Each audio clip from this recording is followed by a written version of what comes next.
My husband's affair left us with a child he hid for 5 years, and while he refuses to face the mess he's made, I'm the one who chose to take her in and pick up the pieces for our broken family. My 34 female life is falling apart, and it's all thanks to my husband. We had a perfect life, both of us worked in the jobs we loved, we have a beautiful daughter, 10 female, and a healthy son, 5 male. When I was pregnant with our son, we both almost died due to complications. So before the birth and even afterwards, I didn't want to be intimate. Why would I? I almost died and my body was in pain for months afterwards, even with strong medication. I thought my husband understood because he never pushed me for lovemaking or even asked. I thought it was because he understood my pain, but apparently he was just getting it from somewhere else. A few months ago we were visited by Child Protective Services. I was terrified at first, frantically thinking of what we did wrong with our children to cause a visit. But no, as it turns out, some woman I've never met before died in a car accident leaving behind a daughter, and my husband's name was on the girl's birth certificate and he was named in the woman's will as the father. I thought it was a mistake at first, until my husband broke down and told me the truth. As it turns out, while I was suffering my pregnancy and the after effects of almost dying, my husband would go to a woman he knew at work and get it off with her. He said this as if he was doing me a favor. Well, as the CPS worker explained to us, my husband is her closest living relative that can care for her. The woman's family apparently wanted nothing to do with the poor little girl. When she asked us if we wanted to take her in, I said yes. Yes, I know this might be the true cause of all my issues, but my husband pawned that poor girl off to live with her single mother for 5 years. He doesn't get to pawn her away when she needs help. She's his responsibility, and now is ours. I told him I'll help take care of the necessary visits for wellness checks and help with whatever CPS wants us to do. All he had to do was explain everything to our children. The fact I'm saying this tells you what he did. Yes, nothing. We had to clean out a room and buy new furniture and even looked for some toys. Our children go to a private school, so I picked up some more work hours in order to be able to afford her tuition. I was the one who had to tell our extended families the big change because he didn't want to do so. I did almost all the heavy lifting. So color me shocked when his daughter finally joins our family 2 weeks ago and the first words out of our children's mouths was, "Who's that?" Yes, I was the one who had to tell our children's school, extended families, family doctors, and my workplace about my husband's affair and subsequent addition to our family. But he couldn't tell our children, being he was too ashamed to face them. So guess who was the one who had to explain that they have a sister now as I'm trying to settle the poor girl into her new home and room? And shocker, our children didn't take the news well as it was happening right in front of them. My daughter was screaming while crying, causing my son and the little girl to cry. A situation that could have been avoided if my husband just did the one thing I asked of him and explained everything to them much sooner. It's been 2 weeks of her living with us and the situation hasn't improved. My husband has not picked up the slack that comes with having a new addition to the family, so we're struggling right now to make ends meet. I feel embarrassed bringing all 3 children around for appointments and groceries because the little girl is very much obviously not mine, and I can tell people are judging our family. My daughter is much moodier and less happy and refuses to even acknowledge our newest addition to the family. Our son doesn't really understand what is going on, and it's causing even him to lash out. And I don't even know how to help the poor little girl because I know that if I feel like my life is falling apart, she must feel even worse. I suggested family therapy for our children, even just marriage therapy, so we can hopefully move past this and work together as a unit for all the children. He's refused everything, saying that he knows he'll be lectured by everyone when all he was doing was trying to help me. I just don't know how to fix this. Please help me. I don't want to divorce him because I just know that will make it worse for the kids, but that's the only option my family is telling me. Meanwhile, his family is begging me to make this work and to just look past it. Edit to add. Thank you. I hear you all loud and clear. We'll be looking into therapy for me and the children and hopefully a good divorce lawyer. But first I need to get some answers because some of you are raising some good points. Update just over 1 month later. I'm sorry, you all were right. It was a lie. When all of you were pointing out how the kids' responses to youngest arriving didn't make sense, it made me realize how correct that is.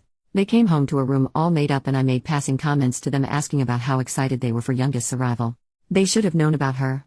At this point I decided to just ask my eldest daughter directly because she was still so upset about it, and I think subconsciously knew I wasn't going to get the truth from my husband. So I went to her room while she was lying in bed and I asked her.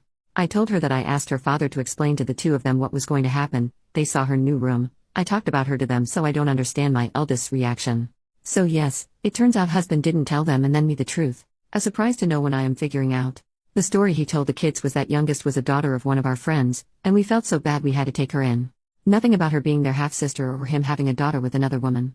Well, when she came home that day and the kids asked who she was, the pictures we were able to share of youngest, she had braids in and wore much different clothing than when she arrived. It was my response to them that ruined his little lie. This is youngest's name, your half-sister, remember? Our son was too young to really get what it meant, but our daughter did. That's why she freaked out that day, not because of the new addition to the family but because what the new addition meant. I apologize for causing her to freak out that day, for not sitting both her and her brother down for a real discussion over how they feel and to make sure their father did what he was supposed to do, and apologize for only talking to her now after she had a much-deserved reaction to it all. My daughter accepted the apology, and I asked her if that was why she was distant from the youngest. She told me that's part of it, and because word got out at her school about what the newest addition to our family going to the school meant, so now she's getting teased and picked on for having a father who cheated. It broke my heart realizing just how badly I messed up.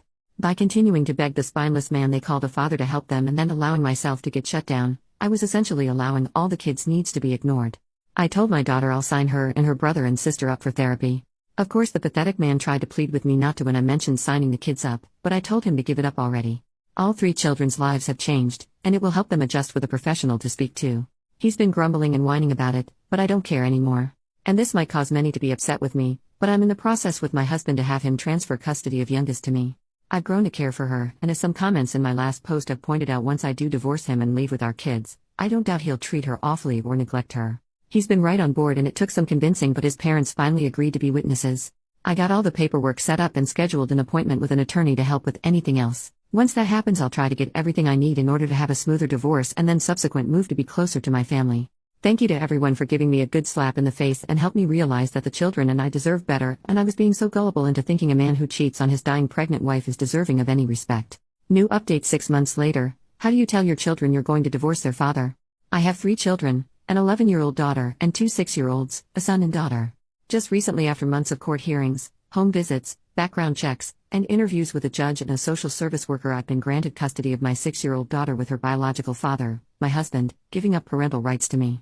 Right now I'm looking into how a divorce will go and what I need to get any affairs in order to make the process as smooth as possible for everyone involved. The reason for the divorce is because of how he behaved when his adultery came into light. As you can see from the ages, he cheated on me with a co-worker of his while I was dealing with a highly complicated pregnancy and birth. I was the one who had to get everything in order. Meanwhile, it seemed like he did everything he could to make the process of a new addition to our family as difficult as possible. He lied to our children, refused to take all 3 children to therapy, and when I did take them he whined and complained, refused to take on extra workload to help our budget stabilize after a new addition, refused to even acknowledge the children were struggling, and even refused to take all 3 children out and about because he didn't want people to judge, but it was perfectly fine for me to go through it.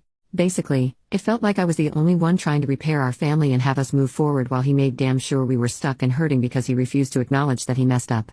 Divorce is the only option for me at this point. I just want to know, how can I explain this to my children? I've seen how refusing to actually explain to children can hurt them. Hell, I was the one picking up the pieces from last time thanks to him. I just don't want there to be any more lashing out or fighting. I'm terrified for my eldest in particular. She was the one most hurt by all these changes, and I know she'll understand why.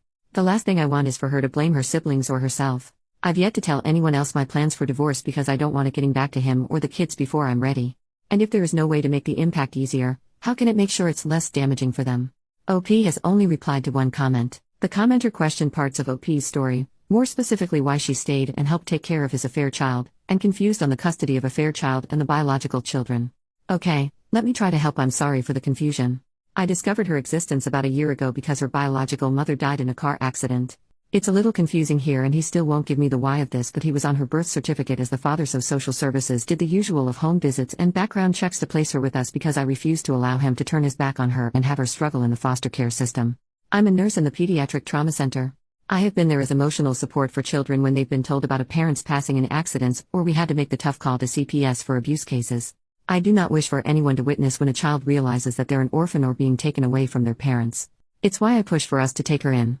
People on Reddit have told me that I'm too much of a saint for taking her in, and that's why they don't believe me. But if you ever had to rub the back of a 4-year-old having her first panic attack because she was told her parents didn't survive, I hope you understand why I refused to ignore a 5-year-old who this time I could save from the system.